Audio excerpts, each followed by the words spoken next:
So this is the first edition, part A, of the Khoodeelaar television channel being broadcast on the internet from London in the UK. It is just after 6:21 in the morning in London on Tuesday, the 11th of May 2021. This is the introductory edition of the Khoodeelaar television channel. During the day, we shall be broadcasting other editions. Now, this one is to give a taster on what is to come, what is to follow. And the first general look at the Fleet Street papers, accessible so far, shows that they are telling lies, as they have been doing for 200 years. I mean, The Guardian has been boasting this week that it has been published for the last 200 years and it's been telling the truth. The Guardian is, of course, lying for 200 years, as has every other title. And for most of the 200 years, or the most of the 150 years, let's say, they were not even pretending to be telling lies. They were lying with the assertion that the lies were justifiable because of patriotism and all the other rubbish. The fact that today's papers, or papers that are accessible, are continuing to refer to Keir Starmer and the position of the corpse of the Labour Party, that is, the party that Keir Starmer has politically murdered, gives away the game, gives away the truth that is the Labour Party is politically dead. Everything they're saying about Keir Starmer is that there is turmoil, there is this, there is other. The main evidence of a life of an opposition democratic party is missing. So that is dead. Politically, the Labour Party has been murdered by Keir Starmer, which is why there is no reference in any of the papers today, the Fleet Street papers, that is, starting from The Guardian, which is a comparatively sophisticated liar as compared to the role model that it follows, the Daily Mail. So The Guardian, the Daily Mail, the Scum, the Sun, the Times, and the daily Boris kind of sheltering and shoring up Boris Johnson propaganda organ, the Daily Telegraph, and Beaverbrook's legacy of poisonous lying, the Daily Express suppressing the truth, and the Daily Mirror is stuffed with error. All of them are lying, because all of them are running lines. Two things that are being featured in the main, in terms of the so-called news, the main news. One is, of course, the unprecedented over-promotion of Boris Johnson around the various utterances that he has made and various kind of utterances that he is likely to make about ending the lockdown and ending the restrictions about COVID-19. So there are about 10 different angles that the lying Fleet Street papers are using to promote Boris Johnson and parade him as competent, as relevant, as fit for purpose, and as delivering, and as being in the right place in the right time, and as the victorious Johnson, they are saying he's victorious because they're saying absolutely untruthfully that Thursday, the 6th of May, witnessed the complete collapse of the Labour Party supporting constituencies and council wards. And that is the one thing that they're over promoting Johnson around COVID-19 and what he has allegedly achieved. And the other is, of course, the Labour Party. Although they know that the Labour Party is dead, they are not saying it literally, it is dead. They are keeping it alive in pretense. So they are saying internal kind of turmoil going on under Keir Starmer's so-called leadership of the dead Labour Party. What there isn't is any sign whatsoever. There is no sign whatsoever in anything Starmer is saying or anything Starmer is being reported as saying or suggesting, or anyone in Starmer's so-called cabinet, shadow cabinet. They're not saying anything about the failures, negligence, robbery, and crimes being committed by the Conservatives, fronted by the Boris Johnson cabal. And that is the essence, that is the main kind of test of life. If the Labour Party was alive, then that would have been the case, but it isn't.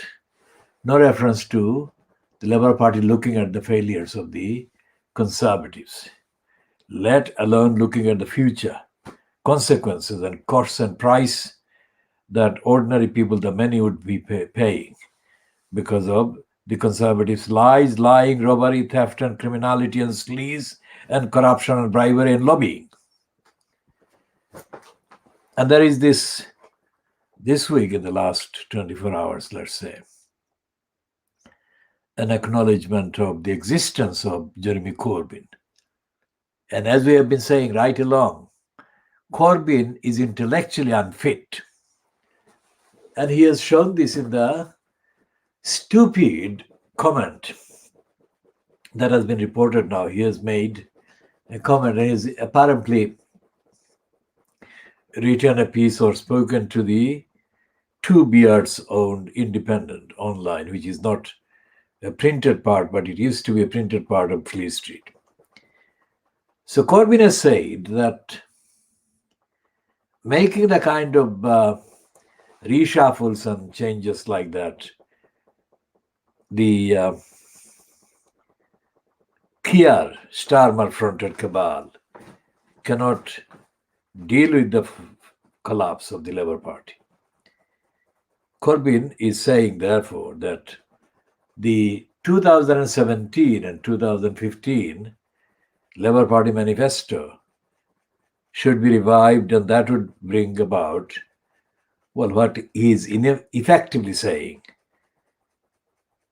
a resuscitation of the Labour Party. Now, Corbyn is stupid. Corbyn is stupid about those two so-called manifestos and aims and objects, as he is stupid about the fact that he's neglecting to mention the real failure of the Labour Party over the last effectively 70 years. The Labour Party's failure has been and continues to be, and now that the Labour Party has been completely murdered by Starmer, it will be aggravated in terms of emphasis and exposure, how dead the Labour Party has been, even before being murdered. Because there is no sign whatsoever of the Labour Party being accountable to members of the public, members of society, and members of the Labour Party itself in the country. Instead, Angela Rayner who enjoyed in the previous 48 hours a kind of recognition that she never had until Starmer apparently sacked her. Angela Rayner is being featured in the Guardian front page today, Tuesday, the 11th of May 2021, as blaming the Labour Party for talking down to members of the public for too long. The Labour Party has not been talking at all. Labour Party has not been talking at all, let alone talking down. The Labour Party has been in a morose, comatose state politically for too long.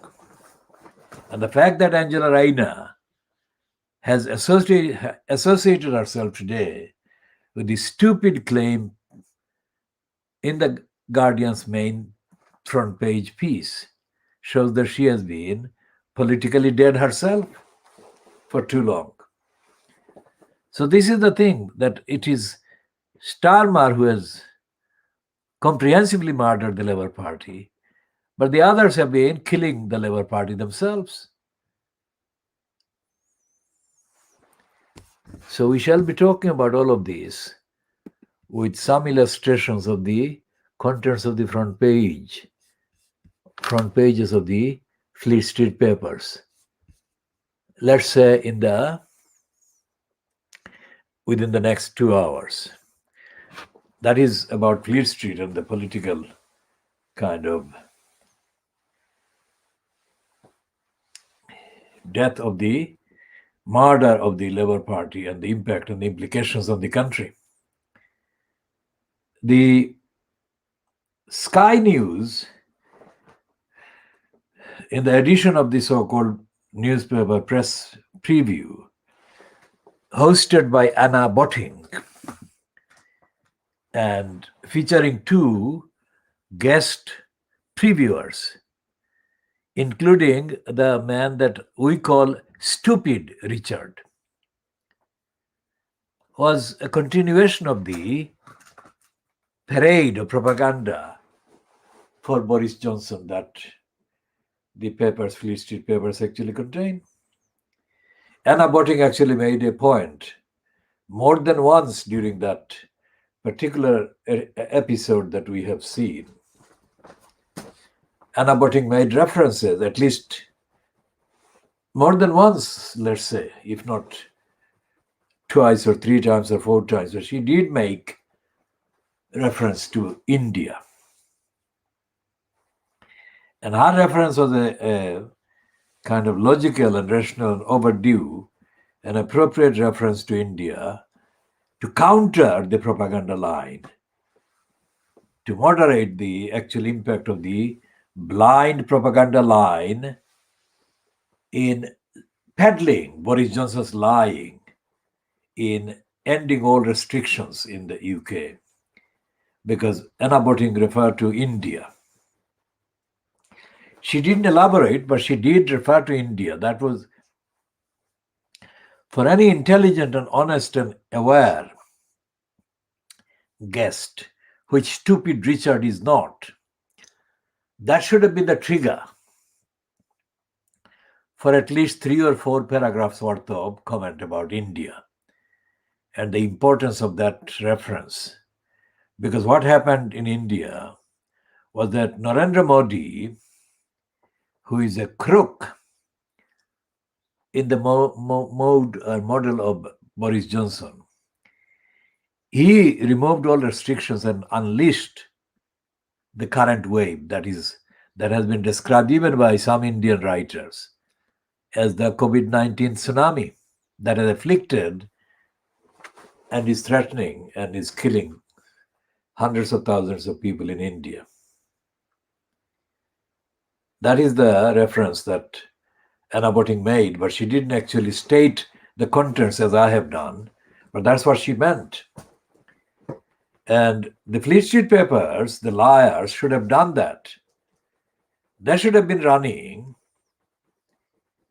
fully fledged, detailed factual items about India and the perils of removing the restrictions and the threat that kind of removal poses to the health of the safety of the people in this country.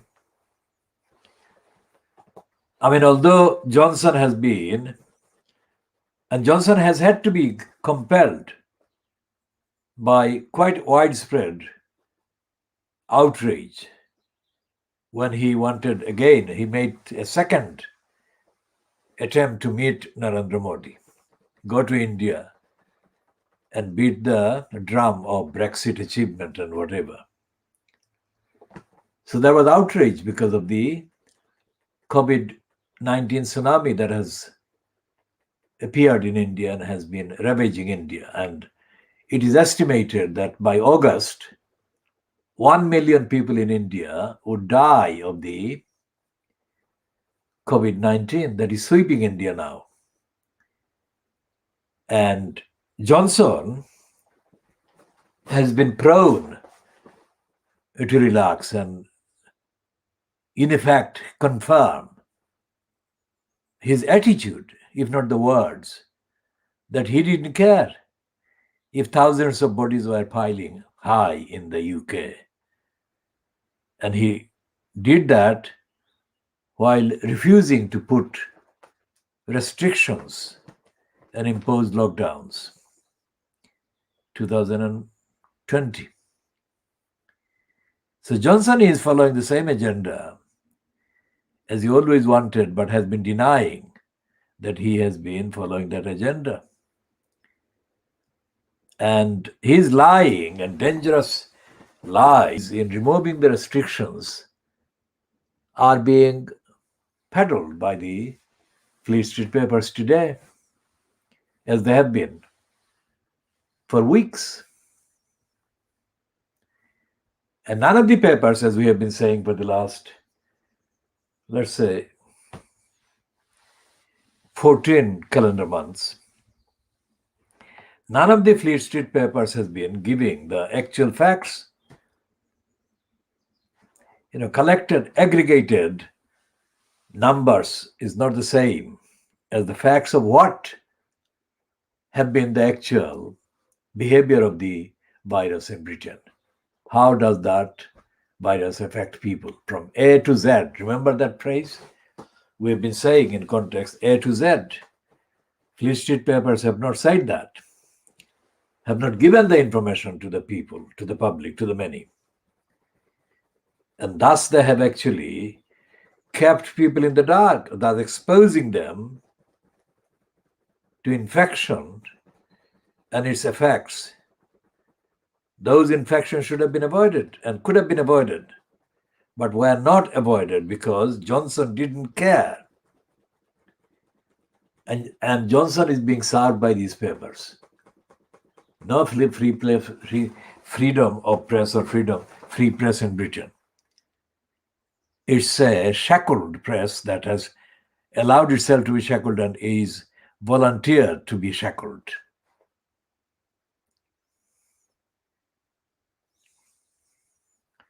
The French satirical weekly that is called The Shackled Duck is actually possible that it was named in that way because of the French media being shackled.